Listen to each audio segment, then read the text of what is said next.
আসসালামু আলাইকুম। কেমন আছেন আপনারা? আজকে আমাদের ফুল এসইও কোর্সের ১৯ নাম্বার ক্লাস এবং আজকের ক্লাসে আমরা দেখব কিভাবে আপনি আপনার ওয়েবসাইটের সাথে Google Analytics টা ইন্টিগ্রেট করবেন। অর্থাৎ আজকে আমরা শিখব কিভাবে আপনি Google Analytics অ্যাকাউন্ট ক্রিয়েট করবেন। তো অ্যাকাউন্ট ক্রিয়েট করার আগে আমাদের আগে এই বিষয়টা জানা প্রয়োজন যে Google Analytics অ্যাকাউন্টটা আমাদের কেন প্রয়োজন? আচ্ছা, ধরেন আপনার একটা বিজনেস আছে এবং সেই বিজনেসটায় আপনি কি করলেন? আপনি হচ্ছে বিজনেসটাকে গ্রো করতে চান। এখন গ্রো করতে গেলে আপনাকে কি করতে হবে সবার আগে? আপনাকে আপনার ওই বিজনেসের যে অ্যাকচুয়াল অডিয়েন্স তাদের সম্পর্কে একটু রিসার্চ করতে হবে। তারা কি পছন্দ করে? তারা কিভাবে তাদের বিহেভিয়ার কি? তারা কোথায় থাকে? কোন লোকেশনে থাকে? এবং তাদেরকে আপনি কিভাবে রিচ করতে পারবেন এভরিথিং আপনাকে কি করতে হবে অ্যানালাইসিস করতে হবে এবং অ্যানালাইসিস করে আপনাকে একটা প্ল্যান সাজাইতে হবে যে আপনি আপনার প্রোডাক্টটা নিয়ে তাদের সামনে কিভাবে পৌঁছাবেন। তো গুগল অ্যানালাইটিক্স আপনাকে দেখাবে আপনার ইউজারের যেসব বিহেভিয়ার আছে সেসব, অর্থাৎ আপনার ইউজার কোথায় আসে, মানে আপনার ওয়েবসাইটে আপনার ইউজার কোন লোকেশন থেকে এসেছে, কোন পেজে প্রথমে এসেছে এবং সেই পেজ থেকে কোন পেজে গেছে, কতটুকু আপনার ওয়েবসাইটে তারা ছিল, কখন তারা আপনার ওয়েবসাইট থেকে বের হয়ে গেছে, everything you can track through Google Analytics 4. So it's the huge tool from Google and the tool is absolutely free. So আপনাকে একটা টাকাও খরচ করতে হবে না এবং এসইওতে যদি আপনি টপ মোস্ট দুইটা টুল নিয়ে কথা বলেন, one is Google Analytics and the other one is Google Search Console, যেটার ভিডিও আমরা অলরেডি পাবলিশ করা হয়ে গেছে গতকালকে এবং আশা করি আপনারা দেখছেন। যারা অলরেডি আমাকে দেখতেছেন তারা তো দেখছেনই, যারা নতুন আছেন গুগল অ্যানালাইটিক্সে এসেছেন তারা যদি গুগল সার্চ কনসোল কিভাবে ইন্টিগ্রেট করতে হবে আপনার ওয়েবসাইটের সাথে সেটা না জেনে থাকেন, অথবা যদি মনে করেন যে আপনার গুগল সার্চ কনসোলের ভিডিওটাও দেখা লাগতে পারে, তাহলে অবশ্যই আমি ডিসক্রিপশন বক্সে লিঙ্ক দিয়ে দিব, আপনি দেখে নিতে পারেন। তো গুগল অ্যানালাইটিক্স আপনাকে অনেক কিছু সম্পর্কে, অর্থাৎ অনেক কিছু ডেটা দিবে। আপনি যখন অনলাইনে কোনো কিছু নিয়ে কাজ করতে যাবেন আপনাকে ডেটা নিয়ে কাজ করতে হবে ভাই। ডেটা ছাড়া আপনি কিছু করতে পারবেন না। আপনাকে ডেটা নিতে হবে, ডেটা দেখে বুঝতে হবে এবং অ্যানালিটিক্যাল স্কিল থাকতে হবে, আপনার ক্রিটিক্যাল থিঙ্কিং এর স্কিল থাকতে হবে। অর্থাৎ আপনাকে ডেটা দেখে ডেটার উপর বেসিস করে আপনাকে অ্যাপ্রোপ্রিয়েট একটা ডিসিশন নিতে হবে আপনার ক্লায়েন্টের ওয়েবসাইটের জন্য, আপনার ওয়েবসাইটের জন্য, যাতে আপনি ওই ডেটা ড্রাইভেন একটা ডিসিশন নিতে পারেন এবং যে ডিসিশনটা আপনার ক্লায়েন্টের ওয়েবসাইটটাকে অথবা আপনার ওয়েবসাইটটাকে গ্রো করতে সাহায্য করে। যেমন ধরেন আমি যদি আরো সংক্ষেপে খুব ভালোভাবে বুঝাইনোর চেষ্টা করি যে আপনার ওয়েবসাইটটা, আপনি চান যে আপনার ওয়েবসাইটটা যাতে ইউনাইটেড স্টেট অর্থাৎ আমেরিকা থেকে ভিজিটর আসুক। দ্যাট মিনস আপনার টার্গেট মার্কেট হচ্ছে আমেরিকা। এখন দেখতেছেন যে আপনার ওয়েবসাইটটাতে যে ভিজিটরগুলো আসতেছে তারা ইংল্যান্ড থেকে আসতেছে অথবা ইউকে থেকে আসতেছে, বাট আপনার টার্গেট মার্কেট কিন্তু ইউকে না, আপনার টার্গেট মার্কেট হচ্ছে আমেরিকা। সো এই যে লোকেশনের যে ডিফারেন্সটা হয়ে গেছে না, এই ডিফারেন্সটা আপনাকে এখন কি করতে হবে, রিজলভ করতে হবে, মানে সমাধান করতে হবে। তো এই যে ডিফারেন্সটা, অর্থাৎ আপনার ওয়েবসাইটে যে ট্রাফিকগুলো আসছে, আপনি তো মানে ওয়েবসাইটটা খুলে বুঝতে পারবেন না যে আসলে এই মোমেন্টে আপনার ওয়েবসাইটে ট্রাফিক আসছে কি আসছে না। এটা তো আপনার কোনো টুলের মাধ্যমে বুঝতে হবে যে ঠিক আছে আপনার ওয়েবসাইটে ট্রাফিক আসছে। কারণ আমরা নরমালি এই যে আমি এখন আমার ল্যাপটপের সামনে বসে আছি, তাই না? সো আমার যে ওয়েবসাইটটা আছে, যে এজেন্সির যে ওয়েবসাইটটা আছে, আই ডোন্ট নো যে আমার এজেন্সি ওয়েবসাইটে এখন ট্রাফিক আসতেছে কি আসতেছে না। সো এই বিষয়টা এই বিষয়টাকে আমরা কিভাবে জানবো? এটা হচ্ছে আমি গুগল অ্যানালাইটিক্স এর থ্রুতে জানবো। অর্থাৎ যখনই কেউ আমার ওয়েবসাইটে আসবে গুগল আমাকে একটা সিগন্যাল দিবে যে আপনার ওয়েবসাইটে এখন ট্রাফিক আছে। গুগল আমাকে এটাও বলে দিবে যে এই ট্রাফিকটা কোন লোকেশন থেকে আপনার ওয়েবসাইটে আসছে এবং এই ট্রাফিকটা আপনার ওয়েবসাইটের কোন কোন পেজে গেছে, এই ট্রাফিকটা সর্বপ্রথম আপনার ওয়েবসাইটে কোন পেজে এসে ল্যান্ড করেছে এবং সেই পেজ থেকে কোন পেজে গেছে, নাকি ডিরেক্টলি ওই পেজ থেকে বের হয়ে গেছে, এভরিথিং আমাকে গুগল ইনফরমেশন দিবে এবং সেই ইনফরমেশনের থ্রুতে আমি আমার নেক্সট যে স্টেপটা হবে, আমার নেক্সট যে স্ট্র্যাটেজিটা আমি বিল্ড করব, সেটা আমি করতে পারবো। সো হোপফুলি আমি গুগল অ্যানালাইটিক্সের যে প্রয়োজনীয়তা, ইম্পর্টেন্স, এটা বুঝাইতে পারছি এবং আজকে আমরা খুব সুন্দরভাবে গুগল অ্যানালাইটিক্স কিভাবে সেট আপ করবেন এটা আপনি শিখাই দিব। So without further ado, let's get started. So সর্বপ্রথম আপনাকে খুব সিম্পল একটা বিষয় করতে হবে, সেটা হচ্ছে যে গুগলে যে সার্চ বারে লিখে সার্চ করবেন যে গুগল অ্যানালাইটিক্স।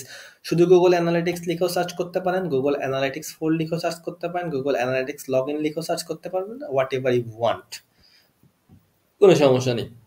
সো সার্চ করলে এরকম গুগল অ্যানালিটিক্সের যে এরকম গুগল কিছু আপনাকে শো করবে। নর্মালি আমার এখানে গুগল অ্যানালাইটিক্স দেখেন, এখানেও গুগল অ্যানালাইটিক্স আছে, এখানেও গুগল অ্যানালাইটিক্স আছে। এইটা প্রবাবলি অন্য কোনো দেশের জন্য। সো আমি এইটাই গেছি, এটাই যে আমি আসলে আমারটা খুঁজে পেয়েছি। সো আপনি এরকম প্রথমে একটা দুইটা দেখতে পারেন যে কোনটা আসলে অ্যানালাইটিক্সের লগ ইনের অপশন আপনি পাবেন। সো যখন আপনি যাবেন, ওকে ফাইন, সো যাওয়ার পর আপনার কাছে একটা ড্যাশবোর্ড আসবে, আপনার কাছে একটা অপশন আসবে যে নর্মালি যেভাবে আপনি লগ ইন করেন সেভাবে আপনার কাছে একটা অপশন আসবে। যদি আপনার আগে থেকে আপনার ওই মেইল অ্যাকাউন্টটায় কোনো প্রকার প্রপার্টি না থাকে, প্রপার্টি মানে হচ্ছে যে কোনো আগে থেকে কোনো অ্যাকাউন্ট, অর্থাৎ আপনার কোনো অ্যাকাউন্ট যদি থাকে, আপনার কোনো ক্লায়েন্টের অ্যাকাউন্ট যদি থাকে, সেটা যদি ওই মেইলে থাকে তাহলে অবশ্যই আপনার এরকম ইন্টারফেস আসবে। আর যদি না থাকে তাহলে একদম ফ্রেশ একটা ইন্টারফেস আসবে। সো আমার যেহেতু অনেকগুলো অ্যাকাউন্ট আছে, দ্যাটস ওয়াই আমার এরকম একটা ইন্টারফেস আসছে এবং আমি এখান থেকে কি করব, এই যে লেফট সাইডে যে প্লাস আইকন দেখতেছেন, প্লাস আইকনে ক্রিয়েট লেখা আছে, জাস্ট ওইখানে ক্লিক করলে দুইটা অপশন আসবে, একটা অপশন হচ্ছে প্রপার্টি, আর একটা অপশন হচ্ছে অ্যাকাউন্ট। সো আমরা একটা অ্যাকাউন্ট ক্রিয়েট করবো, একদম নিউ একটা অ্যাকাউন্ট ক্রিয়েট করবো। ওকে, সো দেখি কিভাবে আমরা অ্যাকাউন্টটা ক্রিয়েট করবো। সো সর্বপ্রথম আমাকে, যখন আমি অ্যাকাউন্টে ক্রিয়েট করেছি, অর্থাৎ অ্যাকাউন্টে ক্লিক করেছি, গুগল আমাকে নিয়ে এসেছে একটা ইন্টারফেসে নিয়ে এসেছে, যেখানে আমরা দেখতেছি যে 5টা স্টেপ আছে।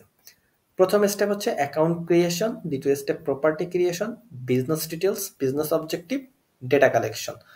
সো আপনাকে কি করতে হবে, এভরিথিং এই 5টা স্টেপই স্টেপ বাই স্টেপ যে করতে হবে। যদি আমরা প্রপার্টি ক্রিয়েশন দিতাম তাহলে আমাদের এই ফার্স্ট যে স্টেপটা আছে এটা করার কোনো প্রয়োজন লাগতো না। সো আমরা অ্যাকাউন্টের ডিটেলস দিব। এখন অ্যাকাউন্ট সর্বপ্রথম আপনাকে নেম দিতে হবে। সো আমি অ্যাকাউন্টটা যে নেমে করতে চাই সেটা হচ্ছে যে আমার এজেন্সি নেমে scale SEO. Fine. So scale SEO করে নিচে যা যা আছে আপনি সবগুলো টিক মার্ক দিয়ে দিবেন, দেওয়ার পরে এখানে ক্লিক মোড়ে দিবেন। Account creation done. এখন হচ্ছে property creation, property details, property name, scale SEO. Okay, property যে time zone as it is আপনি রাখতে পারেন, প্রপার্টি কারেন্সি ডলার করে দিতে পারেন।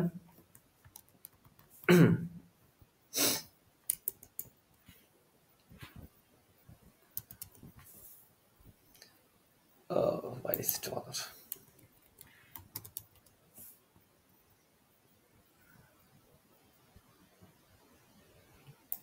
Where is dollar?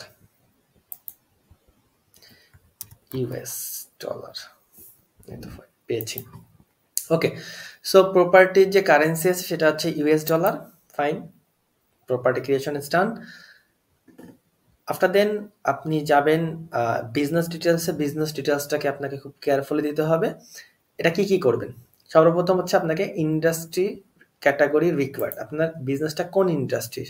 সো আমার বিজনেসটা normally news, online communities, people and society, paid, property, reference, science, shopping, travel, other business activity. So আপনাকে আবার একটু চেক করতে হবে, যদি আপনার ক্লায়েন্টের বিজনেসটা আর্টস এন্টারটেনমেন্ট নিয়ে হয় আপনি এখানে দিতে পারেন auto vehicles, beauty, fitness, book, literature, business, industrial, computer, electronics, finance, food, drinks. So আমার ক্লায়েন্টটা নর্মালি হচ্ছে internet and telecom. Let me check. Okay, so যেহেতু এখানে আমি একদম স্পেসিফিকভাবে আমার বিজনেসটা যেহেতু একটা অনলাইন ভিত্তিক বিজনেস নিই, তো আমি ইন্টারনেট অ্যান্ড টেলিকমই দিতে পারি এবং আমার বিজনেসটা স্মল, 1 to 10 এমপ্লয়িজ। সো আমি এটা কি করলাম, এটা দিয়ে আমি হচ্ছে নেক্সট ক্লিক করলাম। So choose your business activities, choose your business objective, sorry. So আপনার বিজনেসের অবজেক্টিভ কি? অবশ্যই lead, sales, traffic, user engagement and retention, everything আপনাকে কি করতে হবে? টিক মার্ক করে ক্লিক করে দিতে হবে। আই অলসো অ্যাকসেপ্ট দ্যাট, এটা অবশ্যই এটাও কমপ্লিট করে দেবেন। এবং তারপরে এইখানে যে আছে অ্যাকসেপ্ট, এটাও আপনি, এটা আপনি মানে এরা যেটা দিছে এটা পড়তে পারেন যদি আপনার ইচ্ছা হয়। আপনি পড়লেও কি না পড়লেও আপনাকে অ্যাকসেপ্ট দিতেই হবে, আদারওয়াইজ তোরা নেক্সট ফেজে আপনাকে নিয়ে যাবে না। সো আপনার যে দেখেন নিচেই লেখা আসছিল যে অ্যাকাউন্ট প্রপার্টি ক্রিয়েটেড। এখন আপনাকে কি করতে হবে? এখন আপনাকে খেয়াল করতে হবে যে আপনি কোন ডেটা কালেক্ট করবেন, কিসের জন্য। অবশ্যই আপনি ওয়েব থেকে ডেটা কালেক্ট করবেন, অ্যান্ড্রয়েড অ্যাপ না, iOS অ্যাপ না। সো ওয়েব, ওকে। যখন আপনি ওয়েব দেবেন, এখন আপনার ওয়েবসাইটের ইউআরএল যাবে। আপনার ওয়েবসাইটটা এইচটিটিপিএস হলে এইচটিটিপিএস, এইচটিটিপি হলে এইচটিটিপি সিলেক্ট করে নেবেন। বাট আমার ওয়েবসাইট হচ্ছে এইচটিটিপিএস, দ্যাটস ওয়াই আমি এইচটিটিপিএস সিলেক্ট করেছি।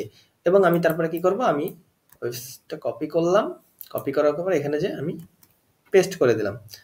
Valid website URL is required. That means কি এখানে অলরেডি দেখেন আমার এইচটিটিপিএস দেওয়া আছে, দ্যাট মিনস এখানে আমার এইচটিটিপি পর্যন্ত দেওয়ার প্রয়োজন নেই, শুধুমাত্র scaleseo.com, more than enough. Okay. Stream name, that means হচ্ছে আমার ওয়েবসাইটের name Scaleseo. Okay, so create and continue, উপরে রাইট সাইডে আপনি দেখতে পারতেছেন। ওকে, সো আমি কি করলাম? আমি এটা ক্লিক করলাম। এখন আমাদের কি করতে হবে? Start collecting data, add stream. এইসব আমাদের কিছুর দরকার নেই, শুধুমাত্র এই যে অ্যাড স্ট্রিম আছে সাইডে, ওইখানে আপনার কি করতে হবে?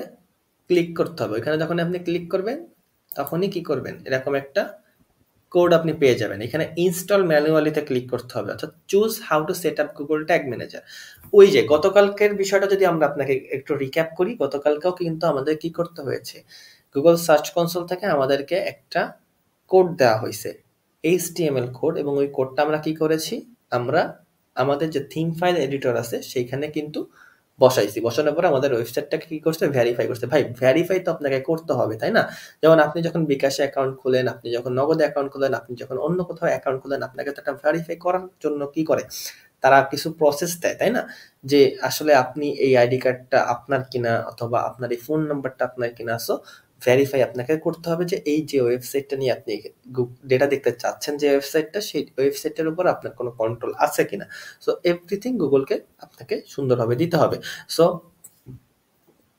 আমি কি করব? আমি এগেইন এইখানে যেটা ক্লিক করবো, এখানে আপনাকে ইনস্ট্রাকশনও দেওয়া আছে যে below is the Google tag for this account, copy and paste it in the code of every page of your website immediately after the head, immediately after the head। ওকে, দেখেন এখানে কি আফটার দ্য হেড, একদম হেডের পরেই দিতে বলছে, ঠিক আছে? Don't add more than one Google tag to each page. So এত কিছু জানার দরকার নেই। আমি হচ্ছে কি করলাম, এটা ট্যাগটা কপি করলাম। এই যে ডান সাইডে সুন্দরভাবে কপি করার অপশন আছে, আপনি এখান থেকে কপি করবেন।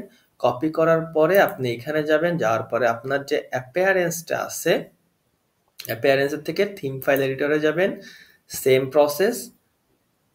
চলেন আমরা যাই। ওকে, এখান থেকে আপনাকে আসতে হবে header.php, এই যে header.php। ওকে, এখানে একটা ইন্টারেস্টিং বিষয় হচ্ছে যে গতদিন আমি যে গুগলের যে ট্যাগটার আমি এখানে দিয়েছিলাম, অ্যাড করেছিলাম, সেটা ছিল সার্চ কনসোলের। ওইটা ছিল ইমিডিয়েটলি বডির উপরে যে হেডটা আছে, অর্থাৎ হেড সেকশন যে ক্লোজ হয়েছে তার উপরে বলছে, ঠিক আছে? আর এটা কি বলছে? এটা বলছে যে আফটার হেড, অর্থাৎ এই যে হেড সেকশন যেখানে শুরু হবে, এই যে হেড সেকশন এখানে শুরু হয়েছে, এই যে হেড সেকশন এখানে শুরু হয়েছে, এটার আফটার মানে ঠিক এটার পরে হচ্ছে আপনাকে গুগল কি বলছে? এইটা একটা বসাইতে। এবং আমি এখানে কি করলাম? বসাই দিলাম। এবং তারপরে কি করব? Just save, and that's it, হয়ে গেছে। এখন আমাদের কি করতে হবে? এখন এখানে আবার ব্যাক যেতে হবে। ব্যাক যাওয়ার পরে আমাদেরকে দেখতে হবে যে গুগল এই যে আমি ট্যাগটা বসাইলাম এটাকে বুঝতেছে কিনা। যে এটা আসলে বসানোটা পারফেক্ট হয়েছে কিনা। So how can we know that যে আমাদের ট্যাগটা পারফেক্ট ভাবে বসানো হয়েছে? এটা খুবই সিম্পল। যখনই আপনি এখানে ট্যাগটা বসাই দিবেন, আপনাকে জাস্ট এখানে টেস্ট ইনস্টলেশন, যে ইনস্টল কি হয়েছে। সো গুগল এখন টেস্ট করতেছে, কিছু সময় লাগতে পারে, অনেক সময় একটু টাইমও লাগতে পারে। এই দেখেন, your Google tag was correctly detected on your website. That means আপনি যে Google ট্যাগটা বসাইলেন, এই ট্যাগটা যেমন ম্যানুয়ালি মাত্র যে আমি বসাইলাম, এটা খুব সুন্দরভাবে গুগল ডিটেক্ট করতে পারছে। দ্যাট মিনস পারফেক্ট, আমাদের কাজ ইজ ডান। সো আশা করি বিষয়টা বুঝতে পারছেন কত ইজিলি আমরা এটা করে ফেললাম। ওকে, সো আপনি যদি ইনস্টল উইথ ওয়ার্ডপ্রেস দিতেন রিকমেন্ডেড, এটাও করা যাইতো, বাট আমরা এটা ম্যানুয়ালি করছি। এটা কেন ম্যানুয়ালি করছি আর কেন রেকমেন্ডেড লিখেছে ওইখানে, এটা হচ্ছে যে অনেকেই কোডের সাথে নাড়াচাড়া করতে কমফোর্টেবল ফিল করে না। অর্থাৎ কোডের যদি কোনো একটা সিঙ্গেল, অর্থাৎ দেখেন এখানে যে আমাকে কোডটা দিচ্ছে, আমি যদি এই কোলনটা না দিই কোড কাজ করবে না। ঠিক আছে, সো অনেক সময় অনেকেই করে যে কোডটা আমি যেখানে যে বসাইছি এইখানে, এখানে কিন্তু যদি কোনো কিছু উল্টাপুল্টা হয়ে যায় আপনার সাইটে কিন্তু ডেটা হারায় যেতে পারে, আপনার সাইটের যে ব্রেক হয়ে যেতে পারে, সো অনেক কিছু হইতে পারে। এই জন্য আপনি যদি কনফিডেন্ট না থাকেন, আপনি হচ্ছে ওইখান থেকে রেকমেন্ডেড যে অপশনটা আছে ইনস্টল থ্রু ওয়ার্ডপ্রেস, আপনি ওইখানে ক্লিক করতে পারেন। ম্যানুয়ালিটা আহামরি কিন্তু কঠিন না, খুব ইজিলি বুঝাই দিছি, এবং আপনি চাইলে আবার এটা রিক্যাপ করতে পারেন ভিডিওটা। সো আশা করি বিষয়টা বুঝতে পারছেন এবং আমাদের কমপ্লিট হয়ে গেছে। সো এখন আমাদের কি করব, view tag instruction. Okay, so view tag instruction means হচ্ছে যে আমরা অলরেডি ট্যাগটা কিন্তু কমপ্লিট করে ফেলছি। দ্যাট মিনস হচ্ছে যে আমরা অলরেডি আগের যে কাজটা ছিল সেখান থেকে আমি এটা করে ফেলছি। এই যে ইনস্টলেশন যে ইনস্ট্রাকশনটা দিয়েছে আমাকে, ঠিক আছে, এই যে ইনস্টল যে ম্যানুয়ালে এই যে কোডটা আমাকে দিয়েছে, এটা অলরেডি কিন্তু আমি কি করে ফেলছি, আমি হইতেছে করে ফেলছি। দেখেন আমি যদি এখানে টেস্ট দিই, এরা দেখাবে যে এটা পারফেক্টলি আপনার ডান হয়েছে। দেখেন পারফেক্ট। সো এটা কিন্তু আমি অলরেডি করে ফেলছি। দ্যাটস ওয়াই এটা আমি এখন করব না। আপনাকে আরো কি কি বলছে এখানে দেখেন, অন্যান্য যে সিএমএস গুলো আছে, আপনাকে WooCommerce প্লাগইন, ওকে, এভরিথিং আপনাকে ডিটেলস এরা স্টেপ বাই স্টেপ প্রসেস বলে দিছে। জাস্ট কোনো চিন্তা নেই। দেখেন স্টেপ 1 থেকে শুরু করে স্টেপ 8 পর্যন্ত everything they clearly define that how you will add your Google Analytics code into your websites. Okay, so খুবই ইজি একটা প্রসেস। দেখছেন এখানে আরো অপশন আছে, দেখেন যদি আপনি চান এখানে web stream view tag instruction যদি একটু ক্লিক করেন, এখানে কিছু ইনস্টলেশন ইনস্ট্রাকশন আসবে। যেমন এখানে এখানে হচ্ছে WooCommerce বলছে, তাই না? সো আপনার এখানে দেখেন আরো ওইখানে WooCommerce ক্লিক করলে আপনি এখানে দেখতে পারবেন যে WooCommerce কেন দিচ্ছে, ওয়ার্ডপ্রেসের সাথে একটা কানেকশন আছে। আমার সাইটটা যেহেতু ওয়ার্ডপ্রেস না, ওরা এটা ডিটেক্ট করে ফেলছে। সো আপনি এখানে BigCommerce, Drupal, Duda, GoDaddy, Monster Insight, Shopify, SiteKit, Squarespace, Wix, everything কোন কোন প্লাগইনে কোন কোন সিএমএস এ আপনি কিভাবে গুগল ট্যাগটা ইনস্টলেশন করবেন, এভরিথিং এখানে আপনাকে সে ক্লিয়ারলি ডিফাইন করে দিছে। সো আশা করি বিষয়টা বুঝতে পারছেন এবং আমাদের অলরেডি এটা কনফার্ম হয়ে গেছে এবং আমাদের আর কোনো কিছু এখানে নাই। Everything we have already finished. So এখন আমাদের কন্টিনিউ টু হোম, অর্থাৎ আমাদের ব্যাকে চলে যেতে হবে। So that's all for today's. আশা করি বিষয়টা বুঝতে পারছেন যে এটা আমাদের কি কাজে লাগবে এবং কিভাবে আমরা করব। আই থিঙ্ক এটা অনলি 5 মিনিটস নিয়েছে আমাদের এবং আমরা কি করব, এই যে স্কেল এসইও আমার অলরেডি আমার যে ওয়েবসাইটটা আছে সেই ওয়েবসাইটের এখানে চলে আসছে। So that's all for today. আশা করি বিষয়টা আপনারা খুব ভালোভাবে বুঝতে পারছেন এবং আমি Google search console, Google analytics নিয়ে ইন ডেপথ ভিডিও নিব, এভরিথিং এ টু জেড। এইগুলোর যে ট্র্যাকিং সেটআপগুলো আছে এই বিষয়টা সম্পর্কেও আমি খুব সুন্দরভাবে ক্লাস নিব। টিল দেন আমাদের সাথেই থাকুন। যদি ভালো লেগে থাকে অবশ্যই অবশ্যই সাবস্ক্রাইব অ্যান্ড লাইক বাটনে ক্লিক করে আমাদেরকে ইন্সপায়ার করবেন। বেল আইকনে ক্লিক করে যাতে দ্রুত আপনি আমাদের ভিডিওগুলো দেখতে পারেন, নোটিফিকেশন পান, এটা কিন্তু এনশিওর করতে ভুলবেন না। Bye bye.